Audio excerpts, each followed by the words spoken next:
Hey, 42 here. According to Forbes, last time they published their rich list, Amazon owner Jeff Bezos was the richest man in the world, with a fortune estimated at around $177 billion. That's a number that's quite hard to get your head around, so let me put it this way.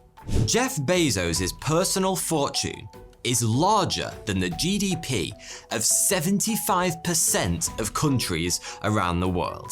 That's one man wielding the equivalent riches of a nation, and a fairly big one at that. This is a level of wealth nobody could conceivably spend in a lifetime, no matter how expensive their tastes. Seriously, Jeff is 57 years of age at the time of recording this video. Now, he's probably going to have his head cryogenically frozen and live forever, but for the sake of making a point, let's assume he's going to live to 80. In order to use up all of his $177 billion before he died, discounting interest, he would need to spend almost $22 million every single day for the rest of his life. That's well over 10 times the average income an American makes over his entire career, every single day for about 8,400 days in a row. Yeah. But here's something really interesting. Whilst Jeff Bezos may well be the richest man in modern times, he isn't the richest human being ever to have lived. In fact, remarkably enough, if you adjust for inflation, he isn't even close. The individual who holds that title is estimated to have been in possession of a fortune well over twice the size of poor old Jeff's, and larger than the fortune of Elon Musk, Mark Zuckerberg, Warren Buffett, and Jack Ma combined. The funny thing is, despite his vaunted financial position in the annals of human history, there's a very good chance you've never even heard of this guy. That being the case, let me introduce you.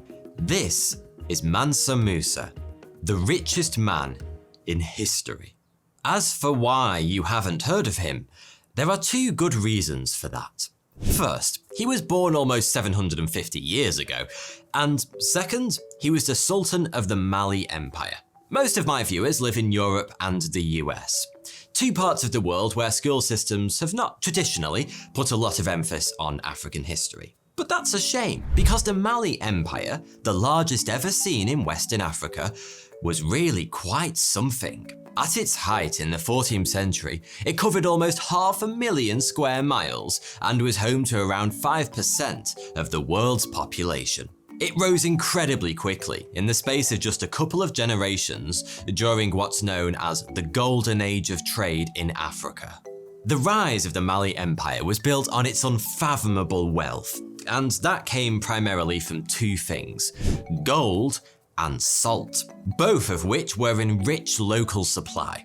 So much so that, at the time, approximately half of all gold in the old world, that's Europe, Africa, and Asia, came from just 3 gold mines in Mali. The idea that a vast fortune could come from gold is no surprise, but the fact salt was such a major factor might seem a little odd when viewed through our modern lens. But in many parts of 14th century Africa, salt was an incredibly valuable commodity. To the right buyer, it was literally worth its weight in gold. As unlikely as that may sound, it actually makes a lot of sense when you think about it. After all, salt is an essential part of the human diet. We quite literally can't survive without it. It also happens to make bland food much more palatable, and it can be used as a preservative, which was especially useful before the invention of reliable refrigeration. So in regions where salt was sparse, it was priceless. Gold, on the other hand, is shiny. We use it in all sorts of things today, from electronics to spaceships, but the fact it looked kinda pretty was about the extent of its appeal in the 14th century. Mansa Musa was born sometime around 1280 AD, and he came to the throne as the 10th ruler of the Mali Empire in approximately 1312 AD. His rise to power was a slightly odd one. he was only ever supposed to be a temporary ruler, selected for his caretaker position when his predecessor, Abu Bakari Keita II, decided to go and find out what was on the other side of the Atlantic Ocean, as you do.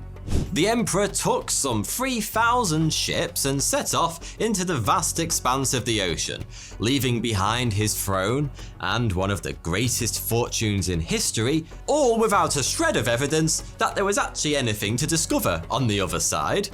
So far as we know, neither Abu Bakari Keita II nor his 3,000-strong fleet was ever seen again.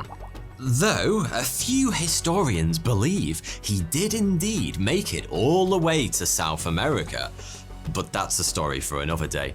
The important bit for our purposes is that this one-time ruler of the Mali Empire never came back from his bold voyage, and so Mansa Musa officially ascended to the throne, where he set about extending the borders of his lands and growing his already vast wealth. By the way, I should point out that Mansa is a job title rather than a first name. It means emperor or sultan. Anyway, as the head of one of Africa's greatest empires, just how rich was Mansa Musa? Well, before we get to the numbers, how about an example? The new emperor was a devout Muslim, meaning, much like today, it was his solemn duty to undertake the Hajj at least once in his lifetime. The Hajj being a pilgrimage to Mecca and one of the 5 pillars of Islam.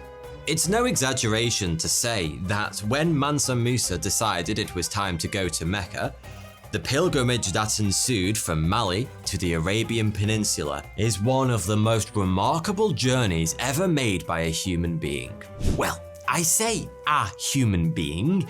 What I actually mean is 60,000 men and women, 100 elephants, 80 camels, a personal guard of 500 highly trained warriors, and enough food, water, and animals to eat for everyone. Basically, Mansa Musa undertook this 2,700-mile pilgrimage at the center of an entire movable city, a caravan that stretched longer than the eye could see. I mean, it was bigger and more extravagant even than the entourage Aladdin took with him to impress Princess Jasmine, and that was made by a magic genie.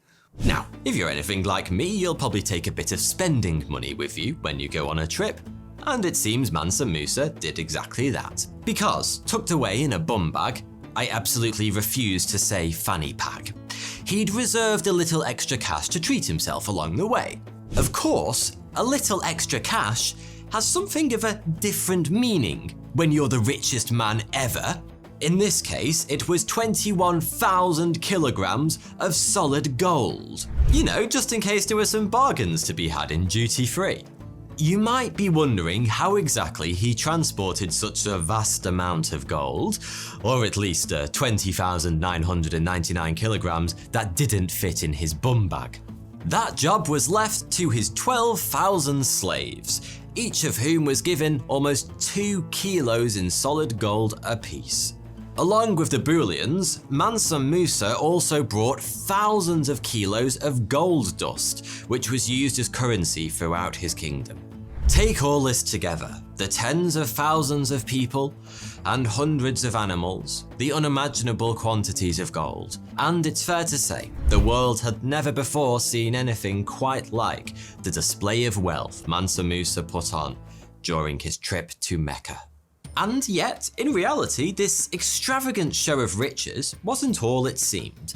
As you may well know, another of the pillars of Islam is zakat, which is the giving of alms to charitable causes. That's right, Mansa Musa hadn't brought all this gold for himself, he was planning to give it away. Like, all of it. It's said that so much gold was handed out to the poor en route to Mecca that Mansa Musa single-handedly crashed the price of the commodity across most of North Africa and the Western Arabian Peninsula, including in major gold trading cities like Cairo, Medina, and Mecca itself, precipitating a decade-long recession. He was basically the Mr. Beast of his day. But his generosity was about more than just cold hard gold dust.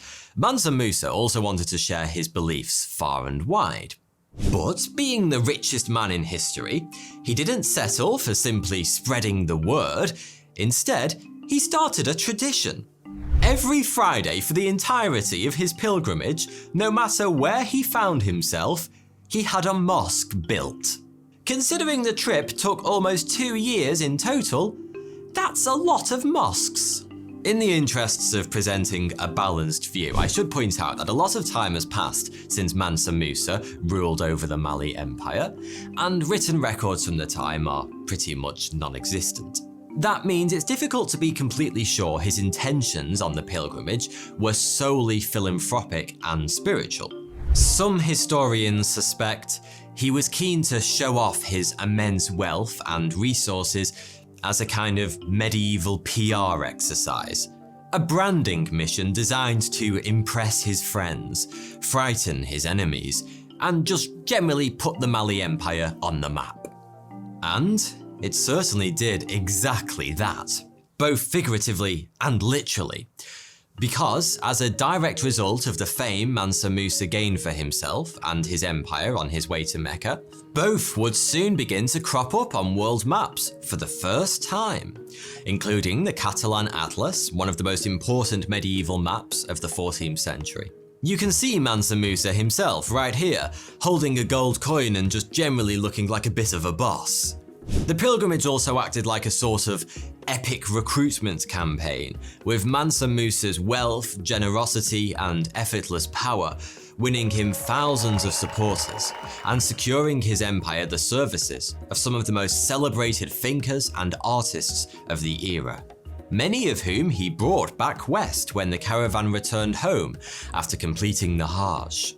Speaking of returning home, it was around this time Mansa Musa began to sprinkle a little gold dust within the borders of his own lands too, building mosques and madrasas, those are educational institutions, in many cities.